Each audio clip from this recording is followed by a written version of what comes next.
Hähnchenfleisch, Walnusssoße und ein schönes Brot dazu.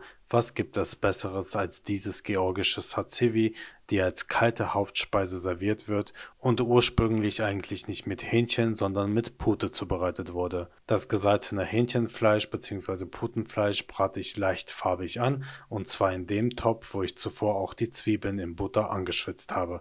Die Zutaten und die Mengenangaben findest du unten in der Videobeschreibung. Man kann hier auch Keulen oder Fleisch mit Knochen oder und mit Haut verwenden, das ist euch überlassen.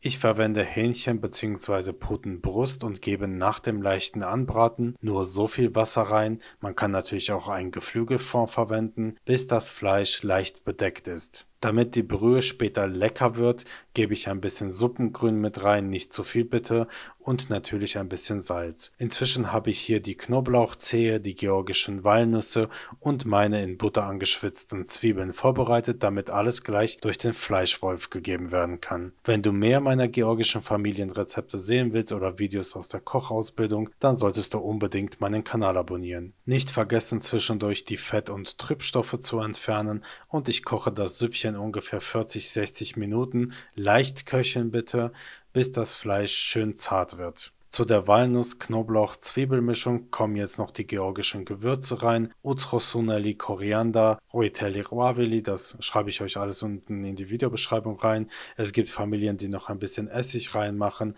aber das schreibe ich dir alles unten rein. Jetzt gebe ich portionsweise die heiße Brühe, die noch auf dem Herd steht, hier rein, weil ich die perfekte Konsistenz für die Soße haben will. Im heißen Zustand kann es ruhig etwas flüssiger sein, weil es im kalten Zustand dann etwas fester wird. Dieses Gericht muss unbedingt kalt gegessen werden, es ist eine kalte Hauptspeise. Viele Leute machen die Tzatziki so flüssig, dass sie auch im kalten Zustand sehr flüssig ist, wie Wasser. Diese Hausfrauen würde man vielleicht als gute Hausfrauen bezeichnen, weil sie die Soße gewissermaßen strecken und durch das Wasser vermehren sozusagen, aber tatsächlich ist es geschmacksintensiver und irgendwo auch qualitativer, wenn es nicht gestreckt ist. Dann kommt das weich gekochte Fleisch rein, und wenn die Soße erkaltet, bekommt es diese schöne, cremige, etwas festere Konsistenz, so wie ich das mag. Ein leckeres Chortispuri wäre jetzt ideal für die Tzatziki, aber meine selbstgemachte 2 Stunden Baguettes aus der Ausbildung passen auch perfekt dazu.